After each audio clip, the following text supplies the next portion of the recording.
Good morning. We are here today for a hearing before the special committee to consider miscellaneous communications 1001 and 1002. Today is April 13th, 2022, and it is 9:04 a.m. This hearing is being conducted here at the State Capitol Conference Room 309. May we have the appearances of the parties, starting first with petitioners. And if you could speak clearly into the microphones. Mike Galoyu Sr. Carolyn Martinez-Galoyu. And respondent. Yes, good morning, Chair Bellotti and fellow members of the special committee. My name is Howard Luke. To my immediate right is Daniel Luke. We represent Representative Sharon Hall. We request her presence be waived. Thank you. Before we start, I would like to remind members and the parties that this hearing is being broadcast and recorded via the House YouTube platform. Also joining us remotely via Zoom is court reporter Sue Flint, who is transcribing these proceedings should any party wish to have a transcript of this hearing later. In order to create a clear record, parties and members, when you speak, please speak clearly into the microphone in front of you so that the court reporter can complete her work. The purpose of today's hearing is to allow the parties to be heard.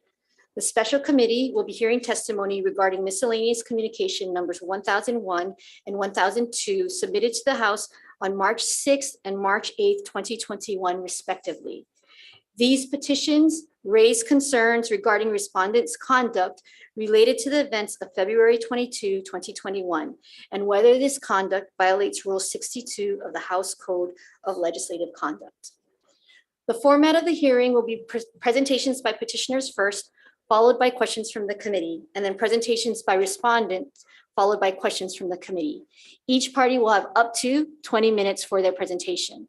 If there are questions from the committee members that cannot be answered today, the committee will be asking for written responses by close of business on Monday, April 13th.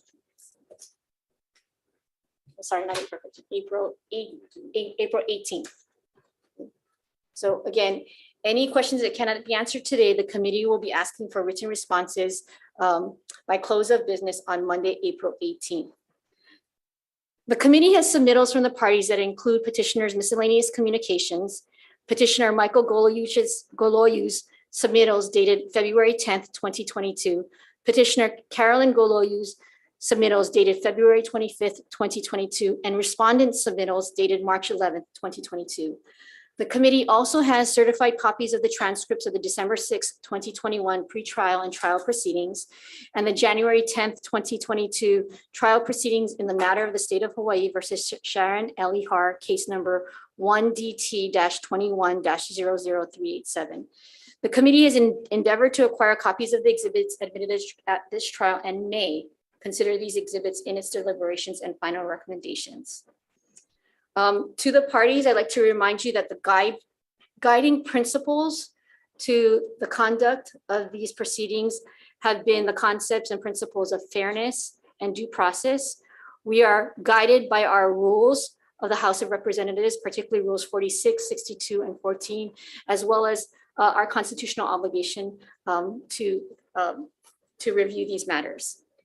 On that note, can we begin with the presentations by petitioners? Mr. and Mrs. Goloyu, you may proceed. Good morning, Chair Bellotti and Vice Chair Nakashima and committee members. I am Michael Galoyu Sr., the current District 42 Chair. Thank you for letting me speak today. My statement will be short. I will say that when the incident on the evening of February 22nd, 2021 concerning Representative Har appeared on TV, I was surprised. I also thought it was not good for her or our district. However, I had no intention of personally doing anything.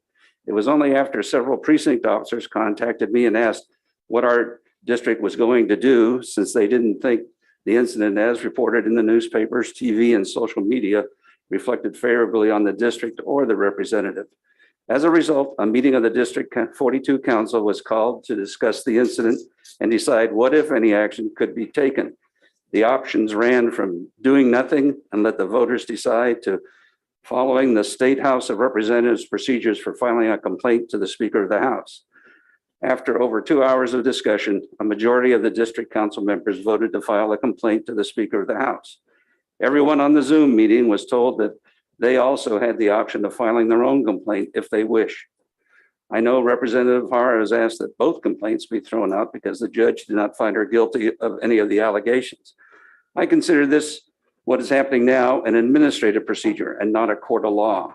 As a former hearings officer and a labor relations officer, my job was to review cases against individuals independently of any judicial action or acquittal. The House of Representatives has its own rules about how representatives should present themselves or act in public.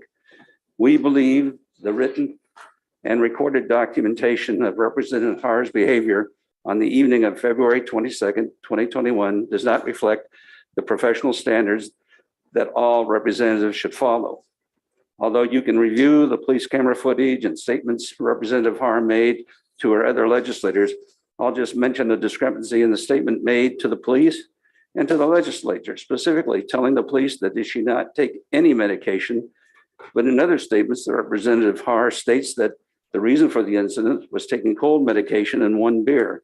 Since Representative Har declined to take a breathalyzer test, who knows which statement is most accurate? As far as what should be done, that is not my district's call. It is up to her peers to decide what, if any, action should be taken after its special committee completes its investigation of facts, findings, and conclusions. Thank you. Mrs. Goloyu, would you be adding to the presentation? Yes. My name is Carolyn Marie Martinez Galoyu, and I am a master's level social worker. As such, I did not take lightly the day that I wrote my complaint. I took it because of all the things I heard from our district at the joint meeting. I believe firmly in integrity, honesty, and transparency, and that pushed me to go ahead and write my complaint to this body, to the House Speaker. I did not do so lightly. I did not do so with ill will towards the Representative Har. I did so because the public is tired, so tired of transgressions and misdemeanors that seem to be ignored, pushed under the carpet. I have some of the same quotes from, you've seen my paperwork, you've seen our paperwork, a full page of video coverage by the local media. I unearthed also something from New York City and the United Kingdom.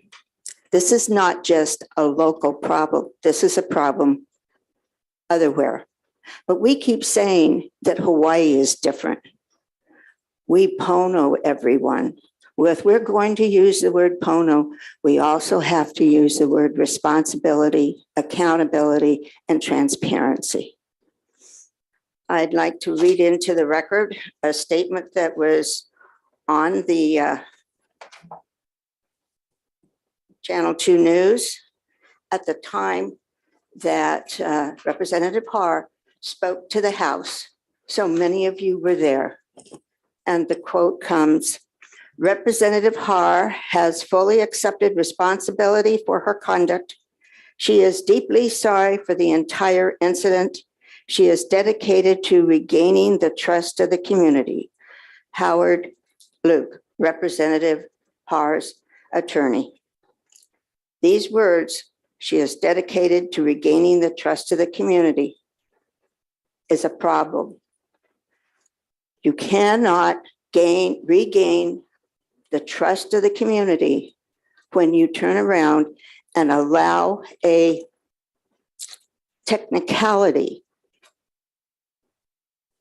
to absolve Representative Har from her responsibility as a member of the House, as your co-worker. I'm not asking for any undue reprimands. I'm asking that the rules pertain to Representative Har just as well as they pertain to you, me, or the average Joe or Josephine on the street.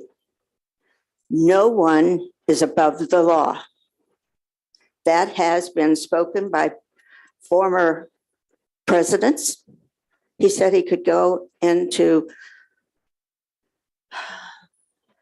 Broadway and shoot someone and he wouldn't be held accountable. Accountability is a big issue with this whole case.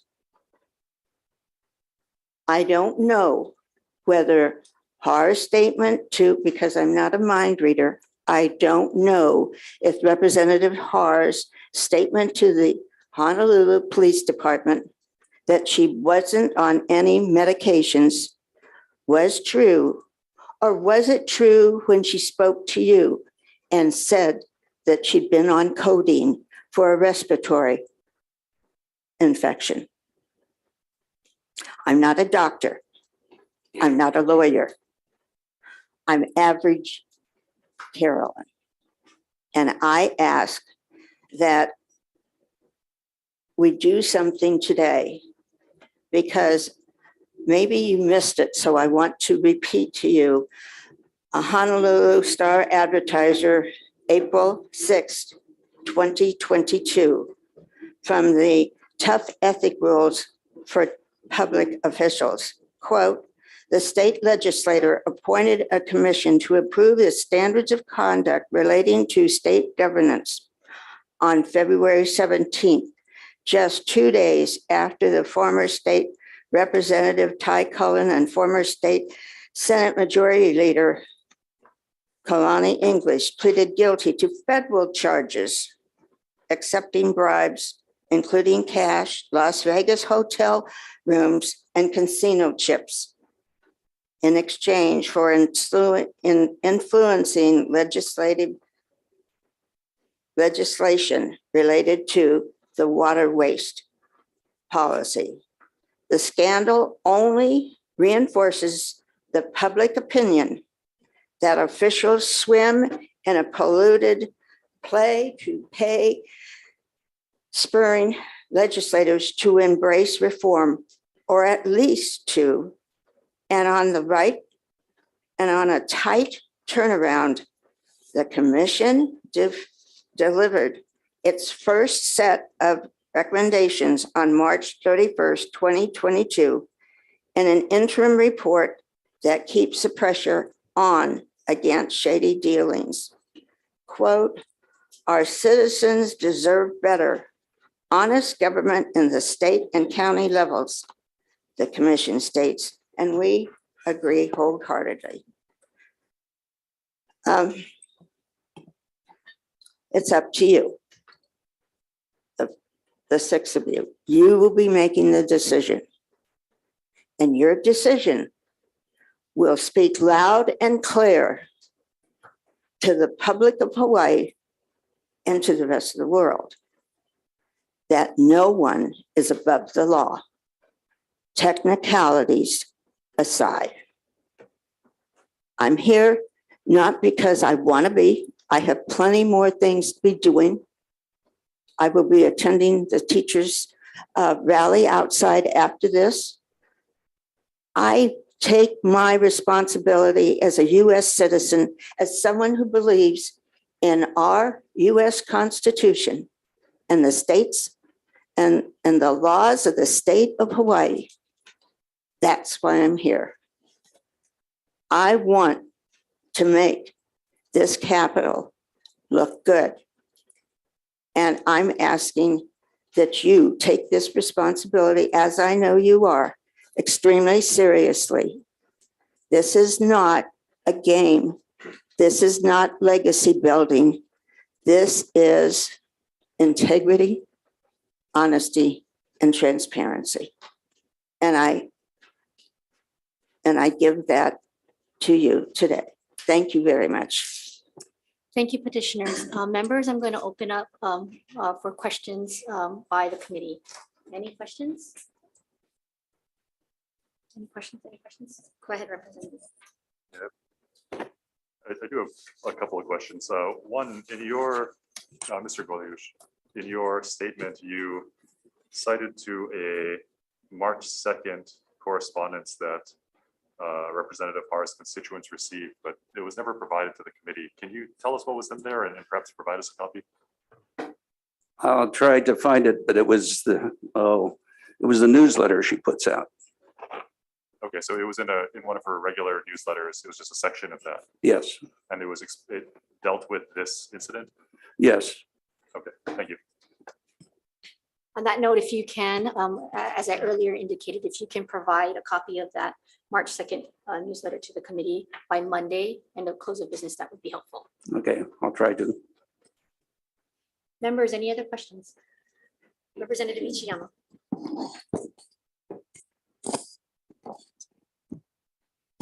Thank you. Good morning. I wanted to get some clarification from you, Mr. Goliu, on your communication. I just wanted to clarify if you were bringing this on behalf of yourself, or are you bringing it on behalf of other members of the Democratic Party in House District 42? And bring on for the members of District 42, the district council, because they were the ones that voted to go ahead and file a complaint. And as the chair, I'm the one filing it on their behalf. Okay, understand. And then Ms. Goliu, you were bringing your petition on behalf of yourself personally. Personally. Thank you. Thank you for that clarification. Yes. I did so because Mike was, my husband, Mike, the petitioner 1001, was doing so on a committee level. And there were, every word in his petition was screened by that committee before he sent it out. And I was concerned that it would take months for the committee to come to a conclusion, word by word. And so I turned, and it turns out that his complaint came in before mine. But mine was like, there we go. And between your two communications, are you both alleging the same conduct violated our House rules, or are you looking at different conduct? Well, I know mine, and I think hers, the violation of the House rules, similar type complaints, unless you want to add something. I have 74 pages of the rules for the Select Committee on Standards of Conduct. I've gone through that. I've also gone through, there's another, and this is Chapter 84, Standards of Conduct. And I found it lacking in specifics to say that all legislators would abide by the law. I presume, which we're not supposed to, that you are not above the law. And that is a given. That's why it's not, and I've read word by word, 84 pages and then this other 17-page document. So that's what I base my complaint and all of the materials that we gave. That helps further. Okay, thank you. Thank you for that clarification. I have one more question, Chair. Sure. You know, what I think one of the key questions, sorry, excuse me. One of the key questions in front of this committee is whether or not the conduct of Representative Har violated our code of legislative conduct set out in Rule 42, I'm sorry, 62. Rule 62 of our House rules. Have either of you reviewed that particular rule, Rule 62? Would that be under the rules for select committee on standards of conduct? No, it's a part of the regular House rules. Oh, well, every time I put it in my search engine, I didn't find that. Could you please read that to us? It's posted on the legislative website under House rules. Okay, Um, well, I'll take that to mean that you are not familiar with this particular rule. I am not familiar with it. It would have been helpful had we been given that, because this is not our first committee meeting, but several committee meetings. And I felt hampered by the fact that because we were sworn to ex parte, that I couldn't ask any questions to the committee.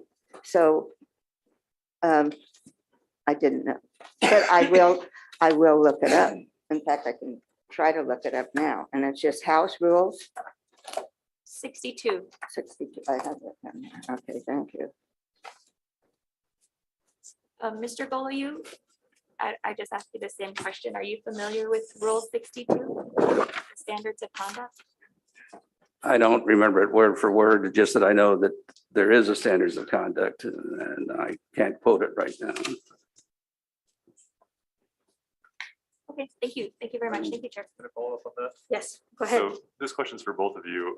At the time that you wrote miscellaneous communications 1001 and 1002, had you consulted the rules of the House of Representatives, Rule 62, or were you even aware of it at the time that you wrote either of them?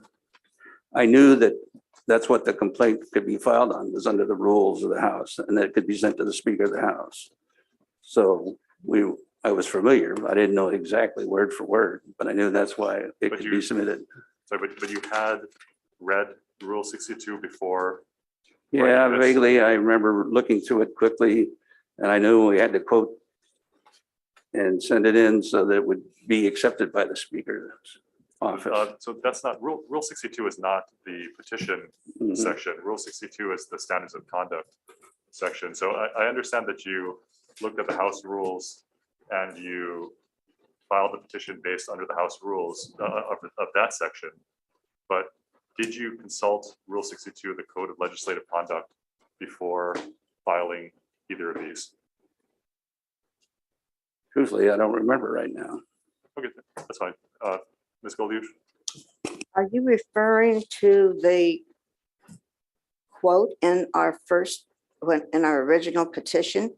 So in your original letters, I'm just wondering what you looked at before writing or submitting these letters, and whether Rule 62 was one of the things that you had looked at before you wrote this and submitted this letter. Not that you're looking at it right now, but if you had done it before submitting this.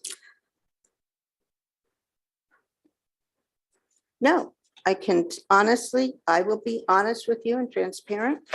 I did not know that. What I knew, and that is just common knowledge, no one is above the law. Okay, thank And you. that's what I went on, because at that time when we wrote the letter, we'd already seen and read in the newspaper and heard Representative Har in her own words on a body cam and all that. And so I'm looking, and last night when I was reviewing my materials, I came across the Code of Conduct for the DOE, the HPD, for the judiciary. I understand. I'm just Right, at the but time I that you wrote the letter, cannot that's the find question. that on just a simple word check. And this- So I didn't know it. I Okay, didn't know it, but I believe in the fact that no one is, Yep, Thank you. you know. Mr. Golu, to your recollection, did you folks, did anyone in the committee that you submitted this letter on behalf of review Rule 62 before submitting this? I think one of the people mentioned it, but I don't remember which person now, because I know we had that over 2 hour discussion, and yeah, it was over 2 hours, but to be honest, I don't remember who that was, but there was something was brought up because that's why we even had the idea of filing the complaint. Thank you. Thank you. Any further questions from committee members? All right, seeing none, we'll go to respondents, 20 minutes. Thank you very much, Chair Bellotti. I'm going to move my mask so you can hear better. My glasses won't fog up. Can you put the microphone right in front of you? Yes. So, That'll do. thank you.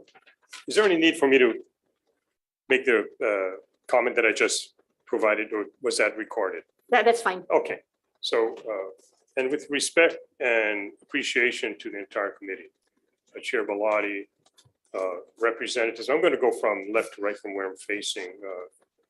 Representative Caruso, Representative Ichiyama, Representative Mark Nakashima, Representative Masayoshi, and Representative Matsumoto. Good morning. Several months ago, actually it was on February 2, 2022, there was an article in the Star Advertiser. I'm not vouching for the truth and authenticity of anything I read in the newspapers because I go on the evidence. But it was reported that Speaker of the House, Scott Psyche, decided not to pursue an investigation of my client, Representative Har. And that decision was driven by a dismissal of a criminal case and a acquittal on January 10, 2022. Now, I would like to speak on behalf of Representative Har, but I'll briefly touch on one aspect of the petitioner's argument. And repetitively today and in the past, and I expect possibly in the future, the petitioners have argued that basically that Sharon Har's case was dismissed on a technicality. Well, that simply is not true. I think the most important thing to understand today for all of us here in this room and throughout our state and throughout the United States is that we live in a country of laws, and we are very fortunate to live in a place in a nation that looks to the rule of law and to looks to the, at least presumably and hopefully, to the fairness of matters that are under inquiry, criminal matters in a court of law. And this is exactly what happened in this case. Representative Har went to trial and anticipating, this probably would not have been done with any of my other clients, but I understood that there was an enormous amount of negative publicity, relentless negative publicity against Representative Har in the months exceeding a year leading up to the trial in this case. You have had the opportunity to review the transcripts of the trial. The trial took place over a period of 2 days, and that would be December 6, 2021, and January 10, 2022. We had put on we had provided to the court a witness list and to the prosecution of individuals that they were free to interview the prosecution and to prepare for if and when the necessity to put on our own defense was came to fruition. What I did at the conclusion of the trial, if you've read that transcript, and I would say that I can refer you to where that is, but at the conclusion of the trial, I made a motion to the court. Actually, I made 2 motions. The easy motion would have been the dismissal. The motion for dismissal was based on a case that provided in no uncertain terms and through the Supreme Court of the state of Hawaii that the case be dismissed. And we would argue that it would be dismissed with prejudice based upon the failure of the prosecution to charge this case appropriately. That was the dismissal motion. And I don't consider any rule of law, any rule of procedure that is either codified by you men and women of the legislature or by promulgation by the Hawaii Supreme Court to be anything other than a rule of substantive merit as opposed to simply a technicality. The court found that there was evidence that would warrant the dismissal. And so I suppose it could be argued that, well, it was dismissal, they never got to the merits. But what I did was something different. Based upon what I understood would be happening if this case was dismissed, and that was the end of it, the public, the petitioners, and presumably, I have no information, it's the first time I'm hearing about this, presuming the individuals of whom they represent would say, well, she got off on a dismissal. So I moved for what's called a judgment of acquittal. And the judgment of acquittal is a very high standard, but I was extremely confident, very confident that the judge would grant the motion for the judgment of acquittal. And I'm going to tell you why in a few minutes. I'm looking at my time.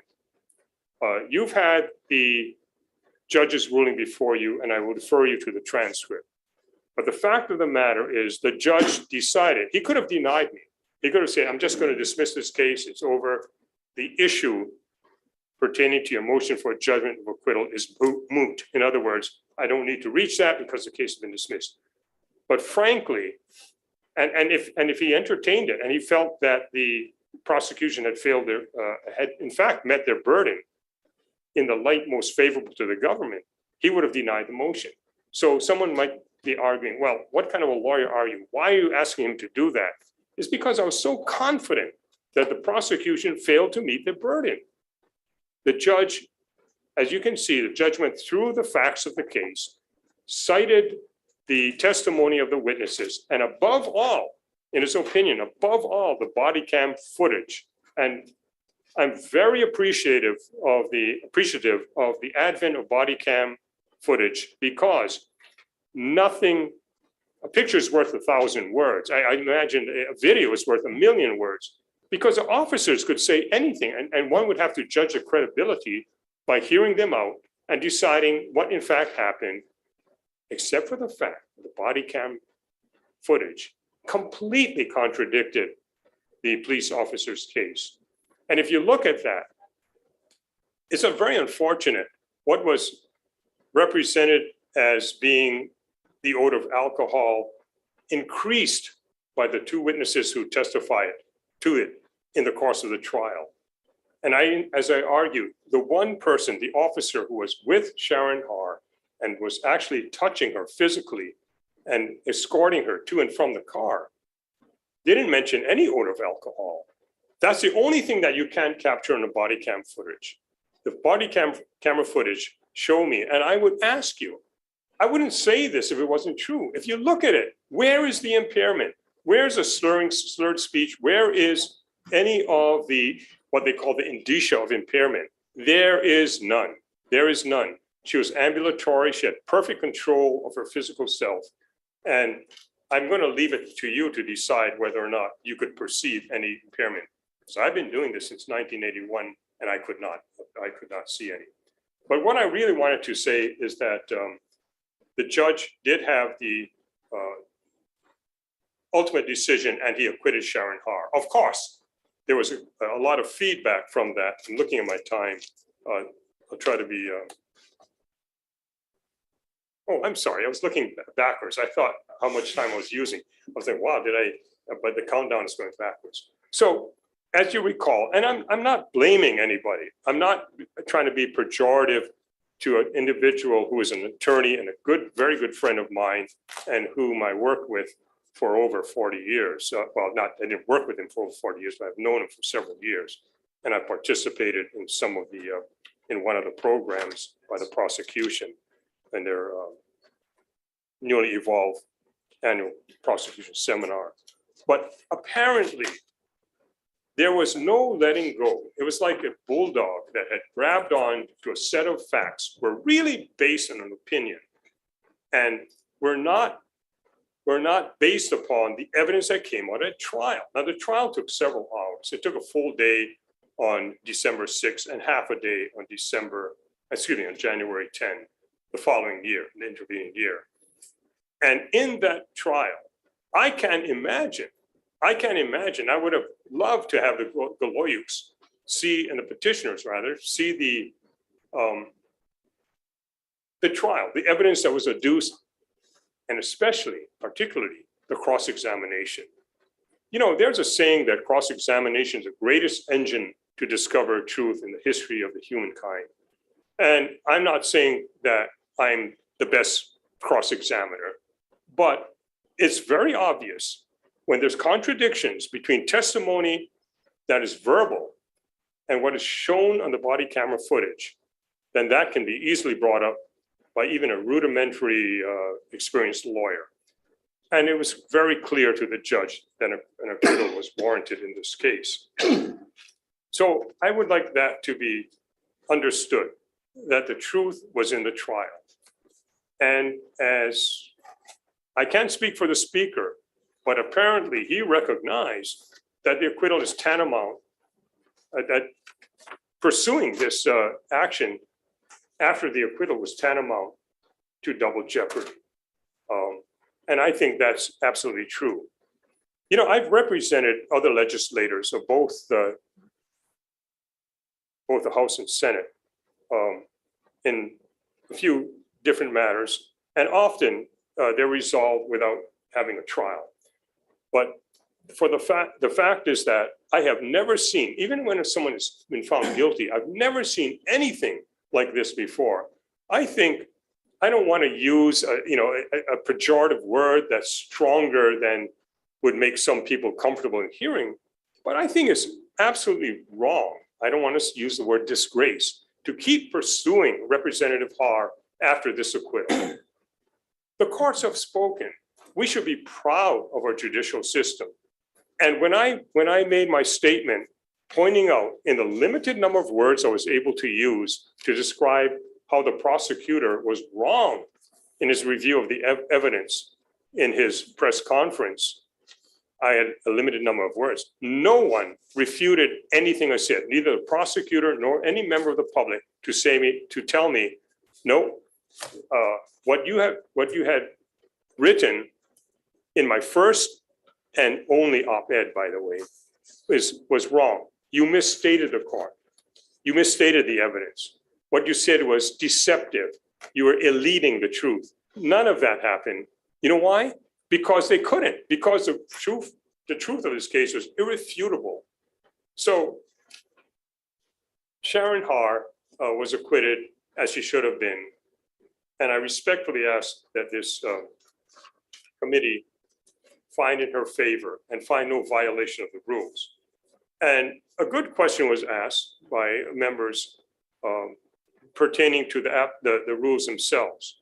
Well, the rules that you're speaking, of course, at the beginning of this hearing, Chair Bellotti referred to Rule 62. In the number of rules, of course, there's 62.1, 62.2, 62.3, and 62.4, and the latter rule is inclusive of 5 subsections. I can't see a violation of any of those rules. And that is why I'm respectfully asking this committee to dismiss the petition and then to allow Representative Haar to return to the service of our community. One other thing I'd like to say is that I'm very uncomfortable. I didn't object. I'm uncomfortable with representations that I'm hearing for the first time about the panoply of members of the organization represented by the Galoyuks having this opinion, this desire. I'm going to assume that's true. I'm going to assume that. I mean, I would love to ask them myself, is this what you think? But more important is, it's true. There was a huge amount of public outcry in this case. However, this was, and please don't forget this, this was before the trial. This was before the trial took place. And at the conclusion of the trial, it's really unfortunate that even the judge was criticized by the prosecutor's office. And it's unfortunate because the criticism was not based on the merits. It's not like something that would be subject to criticism. And we can speak of, and you can think of trials in which that occurred in the past, highly publicized trials. In this case, there was no grounds to criticize the judge because he cited the reasons why he acquitted Representative Sharon Har. For that reason, I'm respectfully asking you to dismiss the petition. Thank you. Thank you, Mr. Luke. I have a few questions, and I think I'm going to turn it over to the other members. I really appreciate that you made the statement that you have never seen anything like this before. Yes. And I think you mean the follow-up by this committee. So Absolutely. would you say that this is a sort of a matter of first impression, a matter of the first execution of the House using these procedures for this kind of follow-up? You know, frankly, I think, I really respect our entire system of government, both nationally and locally. And so I understand why the decision by whomever it was made. I could attack and say, well, this should never have been done and, shake my fist. I'm not going to do that because I believe in the process. And I believe if there was some stone unturned that would indicate the possible violation of Rule 62, then it's your prerogative to do so. I don't mean to speak too long about this, but the thing that really troubles me about this is that today, based upon my age and, the years that, I was born when our president was President Roosevelt. And when I'm looking at what had occurred over the years, the beginning of changing opinions for facts because you wanted your opinion, one wanted their opinion to prevail over what was clearly facts of a case. That has become so prevalent that it's not unexpected that something like this would happen after it's been decided. For that reason, I would say that if there is anything that the committee has any questions about, of course, I would be happy to answer if I can, if I'm able to answer the questions and if they're appropriate to this hearing. So on that note, then one further follow-up question for me, and then I'll open it up to the members. When we began this proceeding in March of last year, and none of us knew at that time what any of the outcome could have been. And hence, this committee made the decision to stay our proceedings to allow for the criminal justice system to move forward. But in addition to that criminal justice proceeding that occurred, and where you eloquently explained to us and in detail, and thank you for that, because I think it's important for us to be able to understand that there was a judgment of acquittal. There was a parallel proceeding, an administrative revocation action. Now, my understanding from the public record that we could see is that revocation proceeding has been concluded. And what I would like to know, and I think what the committee would like to know, is what was the outcome and disposition of that proceedings? And has there been any further follow-up by respondent in that proceeding? I'm sorry, I don't understand. What proceeding are you speaking of? Okay, so there was an administrative revocation proceeding. Yes. In which there was a review process. Oh, the revocation proceeding. Yes. So can you explain to the committee what happened in that proceeding and how was that resolved? And what is the final disposition of that proceeding? Representative Har decided not to challenge the revocation proceeding. She was represented by another attorney, so I don't think I'm able to speak to the entire reason, but I do know, like from the beginning of this incident, even when she was stopped, she was extremely embarrassed and apologetic. Even the officer said that. And I don't mean to digress, but I think this is a way to answer your question. So she kept apologizing, and the officers recognized that, and they always said throughout the proceedings she was very cooperative. So she realized that she had elected not to take the either test, either field sobriety test or the intoxilizer test, and did not want to pursue it and establish any basis for which the revocation should not occur. She agreed with that and she accepted it. And as you recall, Representative Har was one of the architects of one of the results of having a license revoked. So she was okay with that. And I know this might be embarrassing to talk about, but I think it's really important to understand what the consequence of not challenging that administrative review process. So what is Representative Har required to do in light of the fact that she did not challenge the review process? All right. Again, I say this with a note of caution because I might be misspeaking, but my understanding is that there's a two-year revocation of the license where an individual, I'm going to speak generally because I'm afraid of being specific, where an individual would be required to put in a device into their vehicle, which they're driving, which is called an ignition interlock, for purposes of demonstrating unequivocally that operating the vehicle in the 2-year period of revocation is done without any indication of blood alcohol content of the individual whose license has been revoked.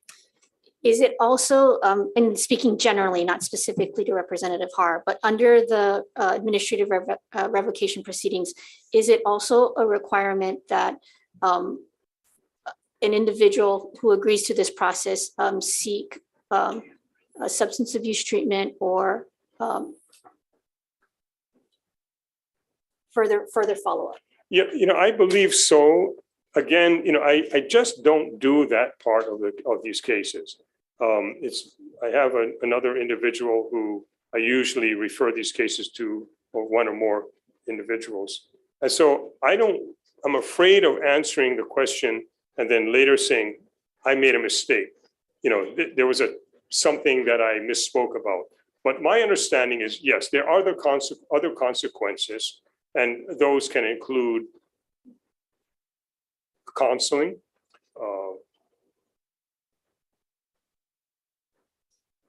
I'm not sure. Okay, so in light of this, Mr. Luke, if you could provide the committee with what the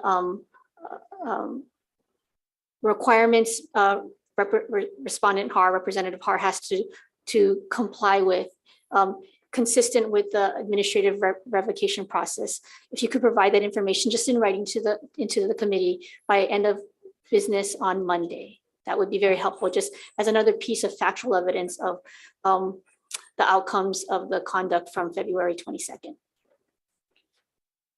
Any other questions? I believe Representative Matayoshi. Well, I can ask them a lot. I want to give other people a chance. Okay, Representative Prusso. I have a question. So you said that you read the Rule 62, and I'm curious then, in reading Rule 62.2, which I'll read for you, questions arise about this particular case. So 62.2 says members should not lend the prestige of public office to advance the private interests of themselves or others, nor should members convey or permit others to convey the impression that they are in a special position to unduly influence public business pending before them. So are you saying, and I've read the transcripts, are you saying that nowhere in the transcripts or in the testimony of the officers did you see any evidence of a violation of 62.2? Yes, I am. Thank you. Thank you, Chair. Now, Representative Peruso, as an aside, thank you for your presentation on McKinley High School. I'm a graduate and I appreciated your comments, but that's not what we're here for today. I would submit that I saw your expression. There was a slight smile, and I think perhaps you're a little skeptical about my response. I don't believe that anything that was stated by Representative Har was in fact in violation of that particular rule that you cited. I'm trying to conceive of what you might be speaking of. But when you look at any statement in the course of the body cam footage, please understand that, number one, it is what the person is saying, how they're saying it, and how the statement might be either misperceived or misreported. There are statements that were made that are not on the body cam footage. If you go through it again, they're not there.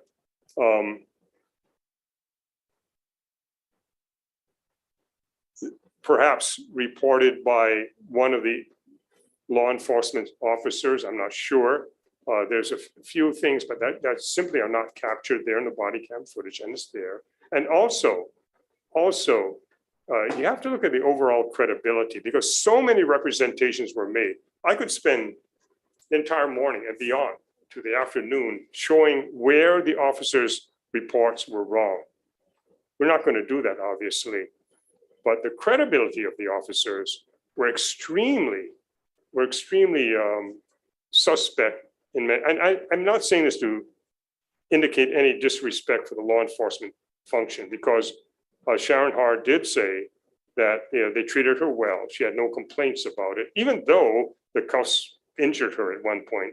She had no complaints about anything. But it's interesting to see how the evolution or the devolution of comments, of observations that were made, and then slowly, but inexorably, the challenge successfully in the course of trial. So you're saying that officer statements made in the trial that are captured in the transcript are not trustworthy? I would say they're not trustworthy, In your unless there's a assessment. context. In your Another, assessment. pardon me? In your assessment, they're not Yeah. trustworthy. Probably not, Thank you. but now, having said that, I mean, something could have happened that maybe based on truth, I don't know, Right. that were not on camera. That's possible as well. That's sufficient. Thank you. Thank you, Chair. Thank you. Any questions Yeah. for Masayoshi? I have a follow-up with that. So I understand that, and this is a follow-up to 62.2, whether someone's abusing their position for any kind of special gain.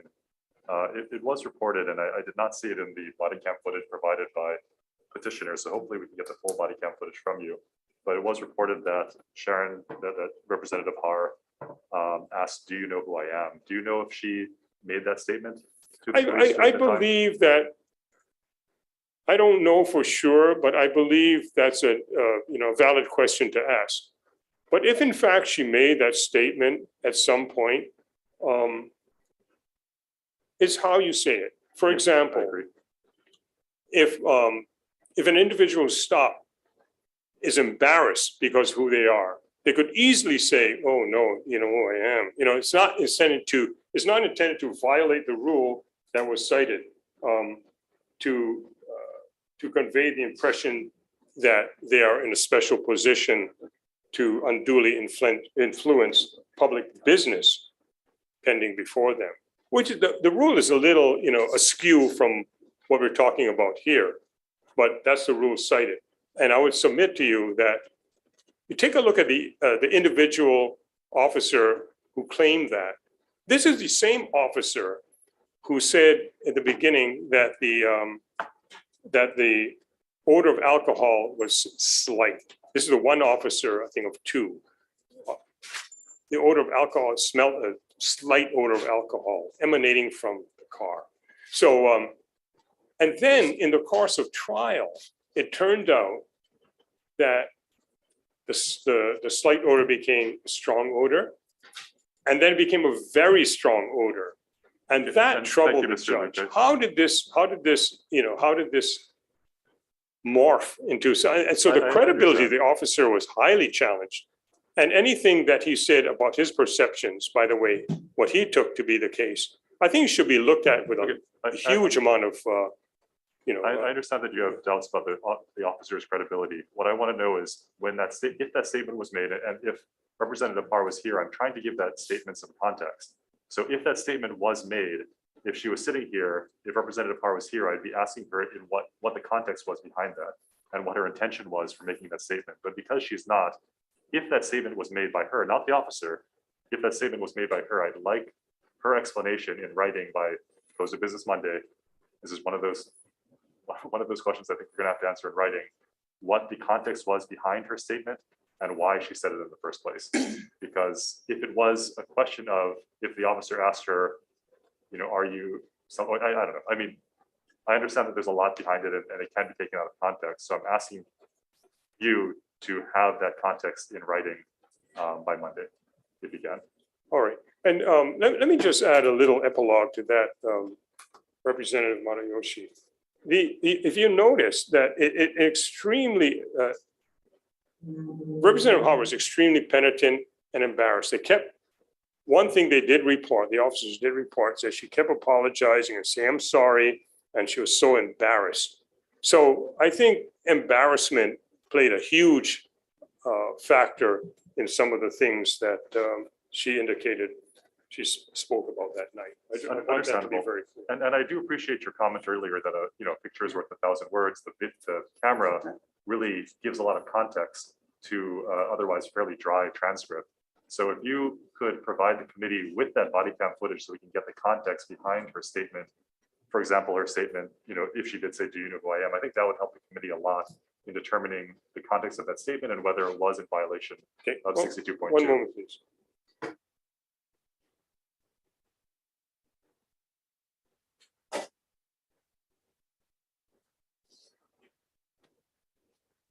Yeah, I was told, and I think I already mentioned this, but I want to reinforce this, that in the course of the body camera, I thought you had it, by the way. I really did. I thought you had the entire body camera, and that's why I referred to it.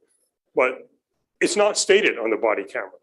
And the officer who made any claims, officers, there's more than one, they all had their body camera on. I think, or maybe,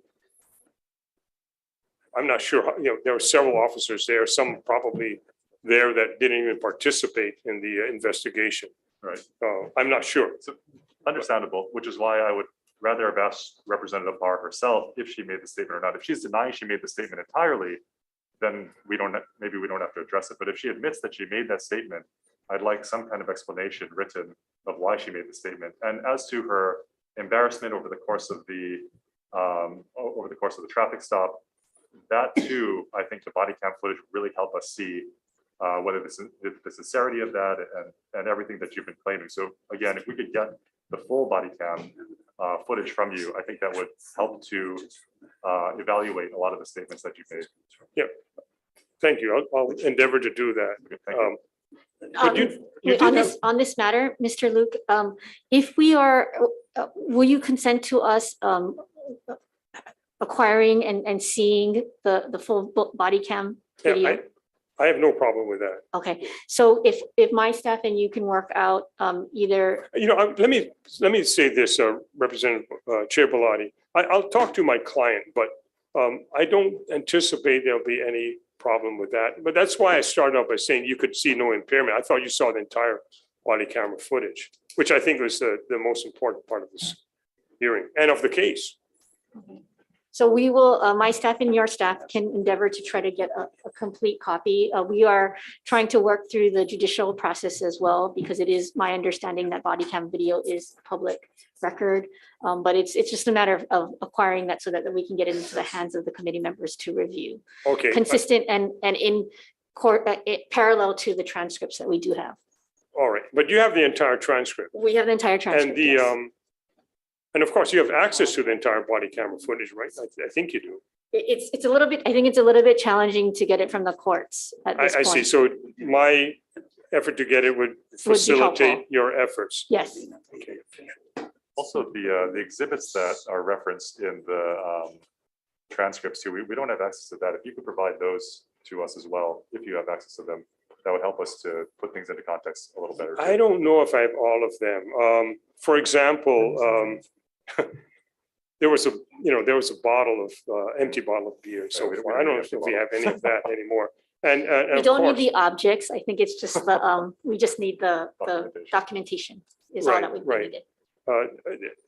There's really important evidence that I think would be better seen in actuality, which is what the judge did, rather than on the body camera footage. For example, her shoes, which were returned to her, and I don't know if they even exist, but you can see it has to do with her motor skills and coordination.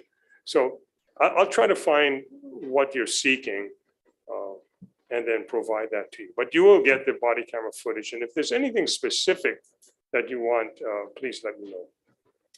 Thank you. Any other questions or follow-up? I have other questions, Yes. but I want to give other people a chance. Any other If they- first questions by members? So I'm a little concerned because the medication, or I guess my first question was Representative Apr on a prescription medication at the time of the incident? She had taken a single, I can't remember the name of it now, but it was a single prescribed medication that was prescribed to her during the workday. Okay. And that was well before she went out. But the context, and you have to understand this, please, that, she was a very strong advocate against impaired driving, very strong. The prosecutors who were involved in a lot of the legislative recommendations were familiar with her and were surprised at this. In her this is what I think.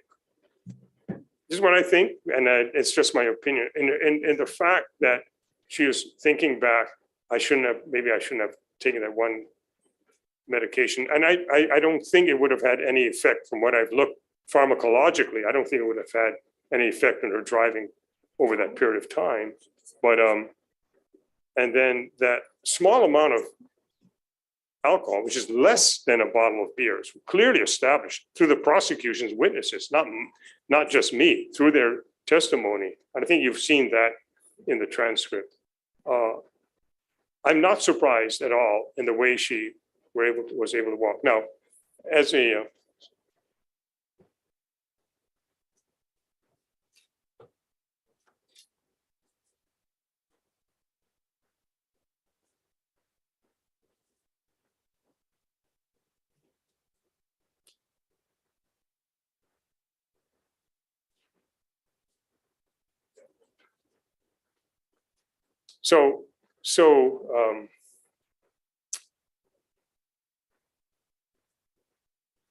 let me finish what I was saying first before I get to this. So the amount, what she did, she's a strong advocate of not having consumed any alcohol at all.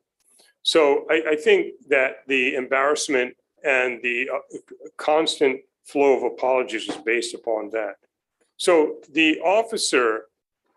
there was an officer who indicated that she wasn't taking any medication. But if you look at the body cam footage, the question is asked really abruptly, and she says no before they even get to that part. Do you have any physical conditions? Are you, I can't even say it as fast as the officer was asking.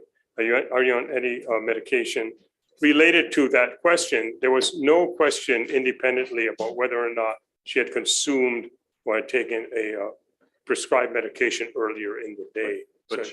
But the answer is yes, she was on a prescription medication. As she indicated publicly, she had taken a prescribed medication earlier in the day when she was at work not at the legislature, but at her private job. And did that prescription medication have a warning on it to not consume alcohol while on that medication? I don't know that answer to that. If you could get us an answer in writing, I would appreciate it. And I'll explain. My concern is that if she was on a medication that specifically directed her not to consume any alcohol, and I'm not disputing or questioning how much alcohol she drank, but even Representative Apr in her apology statement stated that she did have some alcohol. The amount is not really relevant, I think, to this question. But if she had some amount of alcohol while on a medication after being directed not to have any alcohol, that to me is a little irresponsible and may violate Rule 62. I'm not saying whether it does or not, but I would like her context too of whether she was on prescription medication, whether she got the warning, and whether, well, I suppose it's not in question whether she drank some amount of alcohol while on that medication at this point. But that's kind of the context I'd like in the written response. Thank you. Any other questions? Any other first questions by members? Representative Purcell. Thank you. So I have a clarifying question, and it's just because going back to this question of body camera footage, I didn't see any evidence of a field sobriety test. And I am assuming that when someone declines to take the breathalyzer, then they automatically move into a different procedure with respect to the process. So was there a field sobriety test administered that I missed? If Because you look, keep if you, referring to the lack of impairment. And I'm looking, when I look at the physical evidence, the Right. body camera footage. I think there's better evidence in the field sobriety test that she was not impaired because she was asked to move around and she was asked to do so. This would never happen during a field sobriety test with her hands handcuffed behind her and walking to the car. One thing I did, I'm not really supposed to be talking about attorney-client communications, but I'll say this. I admonished her. I said, why didn't you take the test? You'd have passed it. There's no question you would have passed it. Looking at this, I've seen this before. I don't see any sign of impairment. The answer, I'm not going to tell you what she told me because I think it's a violation of my ethics, but I will tell you that if you look at the body camera footage, right out of her mouth at the very beginning is just take me in. That's okay. I'm so embarrassed. Just bring me in. I don't want to. She wasn't really responding to the options that were available to her in a way that would have helped her. It's a really, it's a hard thing to watch. It was hard for me to watch because I was thinking all you had to do was take the test. You would have passed and you would have been out of there. So just to clarify, she declined both the breathalyzer and a field sobriety test. That's correct. Okay, thank you. Thank you, Chair. Any further questions from the members? I have another one.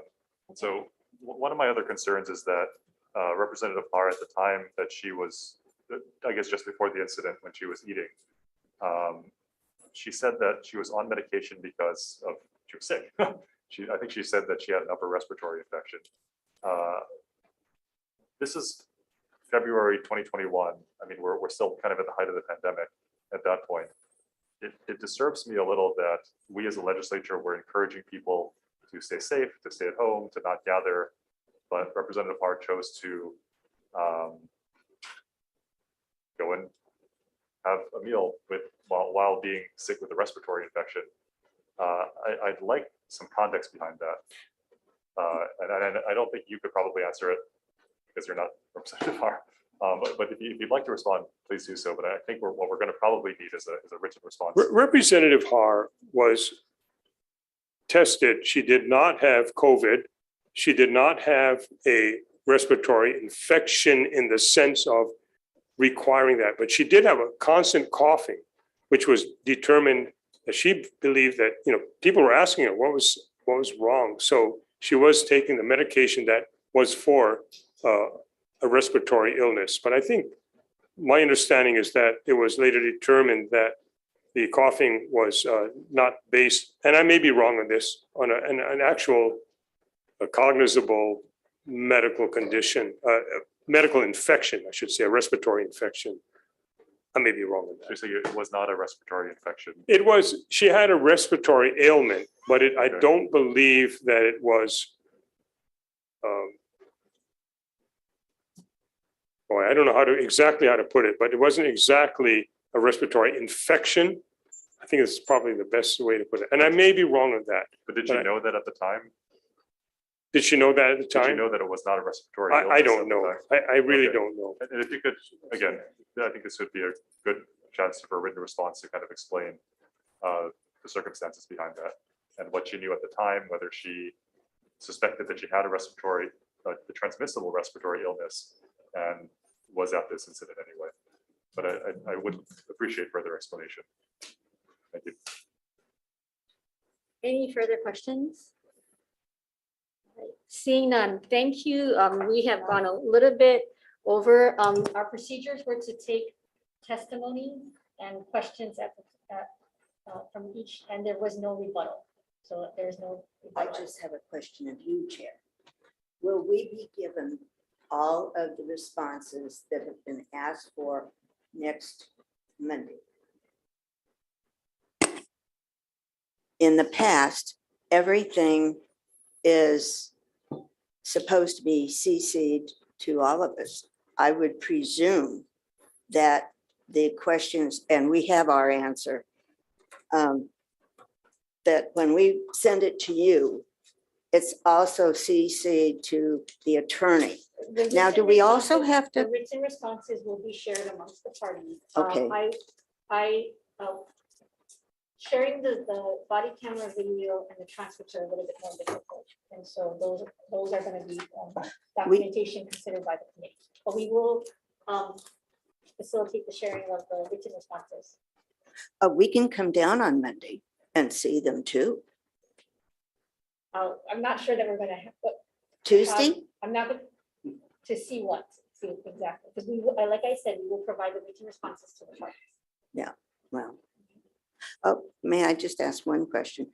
And that is, why didn't Representative Har appear here today? There've She's been not many required to. questions. She's not required to, and she, by our pursuant to our rules, is allowed to be represented by counsel as. Many of the questions could have been answered had she been here today. Thank you. Because I indulged in some questions. Any further questions from you? Mr. Lee? I believe that's all. Okay, thank you. In terms of further proceedings, so members, we're going to expect some further written responses from the parties by close of business. We'll share that with you as soon as we get that.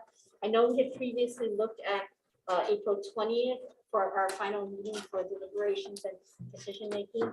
Members, because of the challenging scheduling situation we find ourselves in as we are in the midst of conference, my staff will reach out for dates and times on the 21st or the 22nd. And I know that's going to be very challenging, but I don't anticipate that we're going to have multiple, we're going to just have one final meeting. To the parties, because we are on a tight timeline to try to complete this, They're missing. my staff will reach out to you for available times on the 21st or the 22nd, because you will also be able to be present. Pursuant to past practice, however, the meeting will be a deliberation and decision making by the party, by the committees. There will not be any questions or further testimony taken. So you can either be present while we are here, or it will also be broadcast publicly. Okay, and what date is that, Representative Bellotti? We will be looking at the dates of the 21st or the 22nd. Okay, you know, I'm in I have a federal matter that I'm really involved in. It's a huge case that involves international witnesses. So I'm having trouble. I was hoping this was the end of it today. I'm going to make my best efforts to meet those deadlines. I'm not sure if I can be here.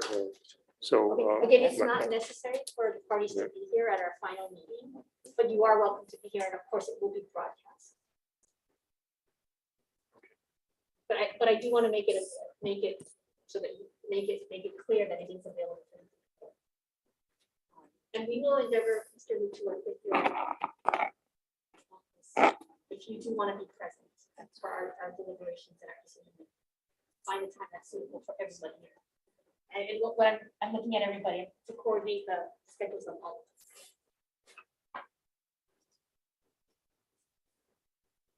Is that clear? Any questions? And again, there's not going to be any further testimony or speaking. It's going to be a deliberation and decision.